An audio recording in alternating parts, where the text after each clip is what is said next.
ይስጥልኝ ክቡራትና ክቡራን የዩቲዩብ ቻናል ቤተሰቦች፣ በቀጠለው የምስራቅ አፍሪካ ውጥረት ላይ እስራኤል ለሶማሌላንድ የሀገርነት እውቅና ከሰጠች በኋላ በዝምታ የቆዩት የአሜሪካው ፕሬዝዳንት ዶናልድ ጄ ትራምፕ በይፋ ያልተጠበቀ ንግግር አሰምተዋል። ለመሆኑ ስለ ሶማሌላንድ ትራምፕ ምን አሉ? በዝርዝር የማስደምጣችሁ ሲሆን እስራኤል ከሀገርነት እውቅናውን ባሻገር አይረን ዶም የተሰኘውና ሰማያዋን የምትጠብቅበትን መሳሪያ ለሶማሌላንድ ልታስታጥቃት እንደሆነ አስታውቃለች። ይህ ደግሞ ለጎረቤቷ ሶማሊያ በእንቅርት ላይ ጆሮ ደግፍ ሆኖባታል። ሶማሊያ ወታደራዊ እንቅስቃሴ መጀመሪያ የተሰማ ሲሆን ለአየር ክልሏ ማስጠንቀቂያ መስጠቷ ተሰምቷል። የአየር ማስጠንቀቂያ ያወጣችው ሶማሊያ ምን አለች? በዝርዝር የምታደምጡ ሲሆን አሁንም ዓለም አቀፍ አካላት ማስጠንቀቂያዎችን በማውጣት ላይ ናቸው። በመግለጫዎቻቸውም ድጋፍና ተቃውሟቸውን ቀጥለዋል። እንግሊዝ፣ ፈረንሳይ መግለጫ ካወጡ ሀገራት ተርታ ይመደባሉ። የአረብ ሊግ አስቸኳይ ስብሰባ ቢያደርግም የተባበሩት አረብ ኤምሬትስ ድጋፏን ለሶማሌላንድ አሳይታለች። ይህም ከአረብ ሊግ ያልተጠበቀ ነገር ነው ተብሏል። ጉዳዩን በተመለከተ በዝርዝር የምታደምጧቸው አዳዲስ መረጃዎች አሉ። እስከ ፍጻሜ ቆዩ። ዝርዝሩን አድምጡ ግብዣዬ ነው። ወደ መረጃዎቹ አለፍኩ። አብረን እንከታተለው። በቅድሚያም እስራኤል ለሶማሌላንድ የሰጠችው የሀገርነት እውቅና አሁንም ዓለም አቀፍ ትኩሳት ሆኖ ቀጥሏል። አሁን ደግሞ በጉዳዩ ዙሪያ የአሜሪካው ፕሬዝዳንት ዶናልድ ጄ ትራምፕም ገብተውበታል። የእስራኤል ውሳኔ ከተሰማ በኋላ ለሰዓታት ዝምታን የመረጡት የአሜሪካው ፕሬዝዳንት ዶናልድ ጄ ትራምፕ ዛሬ ረፋድ ላይ በትሩዝ ሶሻል የማህበራዊ ሚዲያ ገጻቸው ላይ ተከስተዋል። ይኸውም ለጋዜጠኞች በሰጡት ቃል የእስራኤልን እርምጃ በይፋ አድንቀው ትራምፕ ቃል በቃል እንዲህ ብለዋል። እስራኤል ታላቅና ብልህ እርምጃን የወሰደችው በጣም ስማርት፣ እስራኤል ሜድ ኤ ግሬት ሙቭ ቬሪ ስማርት ሲሉ አድንቀዋል። ለዓመታት ሶማሌላንድን ችላ ብለናት ነበር፣ ነገር ግን እነርሱ ሽብርተኝነትን በመዋጋት አሜሪካንም በመውደድ ይታወቃሉ፣ እኛንም ይፈልጋሉ ብለዋል ትራምፕ። አክለውም ሌላኛው ወገን ግን ሶማሊያ ችግር ብቻ ነው ያለው፣ እኔ ይህንን ጉዳይ በጥብቅ እየተመለከትኩት ነው ብለዋል። እስራኤልን መከተል ካለብን ለምን አይሆንም? እኛን ከሚወዱን ጋር ነው ቢዝነስ መስራት ያለብን ብለዋል። በቅርቡ የምስራች እንሰማለን ወይም እንወስናለን ብለዋል ትራምፕ በንግግራቸው አጽንኦት የሰጡበት ዋናው ጉዳይ ፈጥነን ወስነን የእስራኤልን እርምጃ አንከተልም፣ ግን መከተል ካለብን ደግሞ ከመከተል ወደ ኋላ አንልም። እስራኤልን ማስቆም አንችልም፣ እስራኤል ወስናለች ያሉት ትራምፕ ነገር ግን ይህንን ጉዳይ አጤነነው በኋላ ላይ ጥሩ ውሳኔ ወስናለሁ ብለዋል ትራምፕ። ውሳኔ ደግሞ የሚሳሳት አይደለም በማለት ነው የገለጹት። የትራምፕ ንግግር ለአሜሪካ ስቴት ዲፓርትመንት ግልጽ ትዕዛዝ ነው በማለት ፎክስ ኒውስ ዘግቦታል። ፎክስ ኒውስ እንዳለው ከሆነ ትራምፕ ይህንን ያሉት የፔንታጎን ጀኔራሎች የበርበራ ወደብን ለአሜሪካ ወታደራዊ ጥቅም ወሳኝ ነው ብለው ምክር ከሰጡ በኋላ እንደሆነ ተመልክቷል። ትራምፕ ስለ ሶማሌላንድ ያደረጉትን ንግግር ተከትሎ በዋሽንግተን ነገሮች መለዋወጣቸውን መገናኛ ብዙሃን ይዘግባሉ። ሮይተርስ እንደዘገበው ከውስጥ አዋቂ ምንጮች አገኘሁኝ በማለት ጠቅሶ የአሜሪካ መከላከያ ሚኒስትር ወይም ፔንታጎን ከፍተኛ ልዑክ በሚቀጥሉት 48 ሰዓታት ውስጥ ወደ ሶማሌላንድ ሃርጌሳ ይጓዛል ብለዋል። ዓላማውም አሜሪካ በበርበራ ወደብ ላይ ወታደራዊ ማረፊያ ወይም ቤዝ እንድታገኝ ለመደራደር ለመነጋገር ነው ተብሏል። ዎል ስትሪት ጆርናል እንዳገኘው መረጃ ከሆነ ደግሞ አሜሪካ አንድ ሶማሊያ የሚለውን ፖሊሲዋን በይፋ ባትሰርዝም በተግባር ግን ሶማሌላንድን እንደ ዲፋክቶ ስቴት በተግባር ያለች ሀገር አድርጋ ለመያዝ መወሰኗን ምንጮች ይናገራሉ። ጉዳዩ ዙሪያ የእስራኤሉ ጠቅላይ ሚኒስትር ቤንያሚን ኔታንያሁ አዲስ መረጃም ሰጥተዋል። የእስራኤሉ ሃሬትዝ እና ጀሩሳሌም ፖስት እንደዘገቡት ከሆነ የእስራኤሉ ጠቅላይ ሚኒስትር ቤንያሚን ኔታንያሁ በቴሌቪዥን ብቅ ብለው ሶማሌላንድ በምስራቅ አፍሪካ ብቸኛዋ ዲሞክራሲያዊት ሀገር ናት፣ እኛ የምንፈልገው እንደኛ አይነት አጋሮች ነው ብለዋል። ይህ እውቅና ለእስራኤል ደህንነትና ለቀይ ባህር ንግድም ወሳኝ ስምምነት በመሆኑ ፈርመነዋል ብለዋል። የእስራኤሉ ሃሬትዝ ጋዜጣ እንደዘገበው እስራኤል በአይረን ዶም የተሰኘውን የአየር መከላከያ ስርዓቷን ወይም ተመሳሳይ የድሮን ቴክኖሎጂን ለሶማሌላንድ ለማስታጠቅ በዝግጅት ላይ መሆኗንም አመልክቷል። የተቃውሞ ጎራ ደግሞ ሶማሊያ፣ ግብጽና ቱርክ እየመሩት ነው። ሶማሊያ ሞቃዲሾ አልጀዚራ እንደዘገበው ከሆነ የሶማሊያው ፕሬዝዳንት ሐሰን ሼህ መሐመድ እስራኤልና አሜሪካ በጋራ ሆነው ሶማሊያን ለመገንጠል ተስማምተዋል፣ ሊገነጣጠሉን ነው በማለት ገልጸው ይህንን አይነት እንቅስቃሴያችሁን አቁሙ የሚል ጠንካራ ማስጠንቀቂያ ሰጥተዋል። በሞቃዲሾ የአሜሪካና የእስራኤልን ባንዲራ የማቃጠል ሰልፍም ተካሂዷል። በሞቃዲሾ እየተካሄደ ባለው እንቅስቃሴ ህዝቡ ብስጭት ላይ መሆኑን የሚያመለክቱ መረጃዎች ወጥተዋል።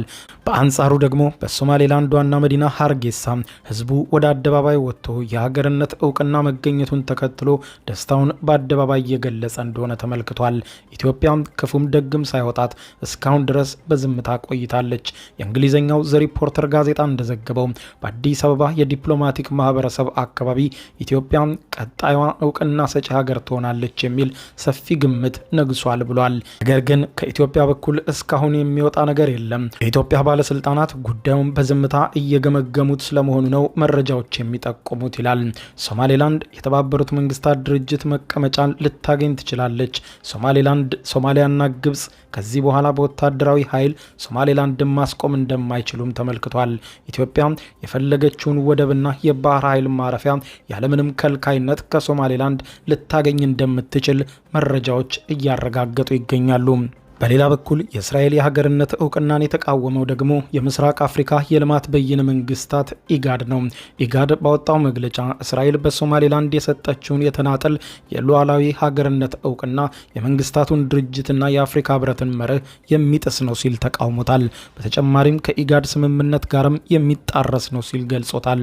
በማህበራዊ ሚዲያ ገጹ ኢጋድ ባወጣው መግለጫ ሶማሊያ ሉዓላዊት የኢጋድ አባል ሀገር ናት ያለ ሲሆን በተናጠል የሚሰጥ እውቅና የዓለም አቀፉን ተቋማት አሰራር ይጥሳል ሲል ውድቅ አድርጎታል።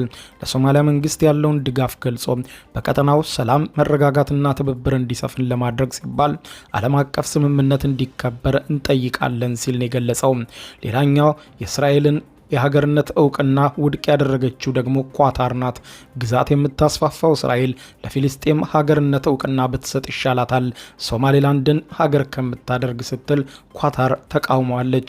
ኳታር እስራኤል ለሶማሌላንድ የሰጠችውን እውቅና በጽኑ ከሚያወግዙ ሀገራት ተርታ እንደተሰለፈች ገልጻለች።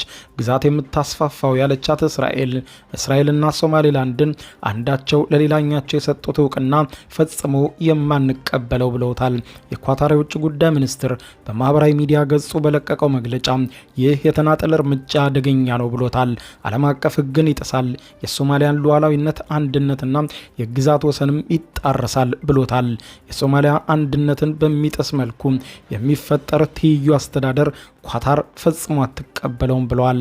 የሶማሊያን ደህንነትና መረጋጋት ለማስጠበቅ ቁርጠኛ እንደሆነችም አጽንኦት ሰጥታለች።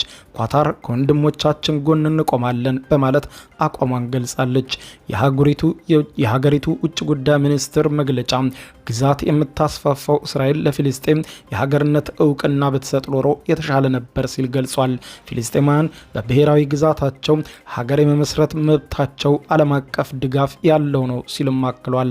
እስራኤል ዓለም አቀፉን ማህበረሰብ መናቋን እንድታቆም እንዲሁም ቀጠናዊ አለመረጋጋትን የሚያስከትል ደንታ የለሽ ፖሊሲ ከመተግበር ትታቀብ ስትል ኳታር ጠንከር ባለ መግለጫዋ ላይ አስጠንቅቃለች።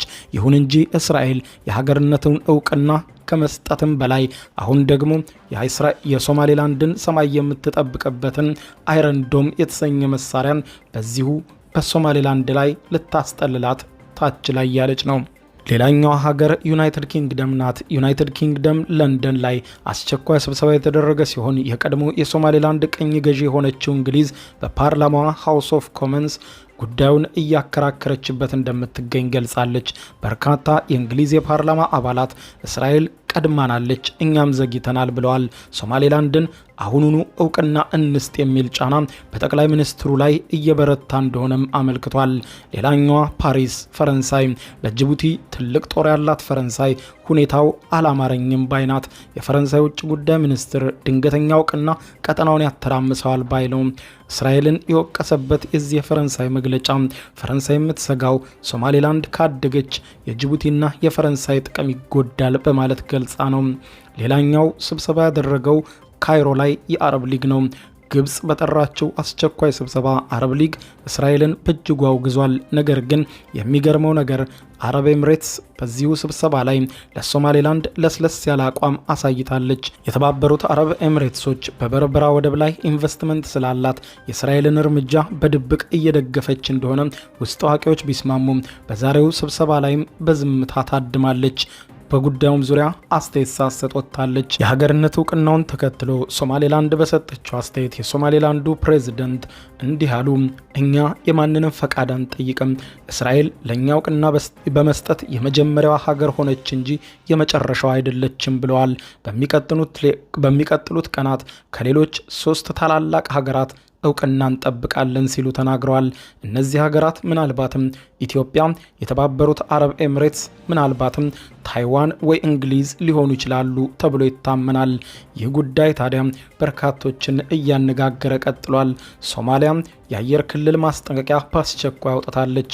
ወታደራዊ እንቅስቃሴም ጀምራለች። በሞቃዲሾ ለጦርነት እየተዘጋጀች ይመስላል የሚሉት ተንታኞች የሶማሊያ መንግስት ወደ ሀርጌሳ የሚበር ማንኛውም አውሮፕላን የእስራኤልን ጨምሮ ከዛሬ ጀምሮ እንደ ጠላት ይቆጠራል የሚል ማስጠንቀቂያ ሰጥታለች። የቱርክ ድጋፍ ደግሞ የቱርክ ሰው አልባ አውሮፕላኖች ወይም ቲቪ2 የተሰኙ ድሮኖች በሞቃዲሾ ሰማይ ላይ ቅኝት እያደረጉ መሆኑ ተዘግቧል። ነገሮች ከቁጥጥር ውጪ በፍጥነት እየሄዱ ይመስላል የሚለው ዘገባው በቀጣይ ሰዓታት ምን ሊፈጠር እንደሚችል ማንም እርግጠኛ ሆኖ መናገር አይችልም ብሎታል። ክቡራን አድማጮች ለሰዓቱ ብታደምጧቸው መልካም ናቸው ያልኳቸው አጫጭር መረጃዎች የሰማችኋቸው ናቸው። ከሰዓታት በኋላም በሌላ መረጃ ተመልሰን እስከምንገናኝ በያለንበት የዓለም ዳር ቸር እንቆይ። የዩቲዩብ የስኬት ሚስጥሮችን በዝርዝር የያዘው የአቤል ብርሃኑ የወይኗ ልጅ መጽሐፍ ሁለተኛ እትም በገበያ ላይ። ዩቲዩብ ለመጀመር በአጭር ጊዜ ስኬትን ለመቀዳጀት አስበዋል?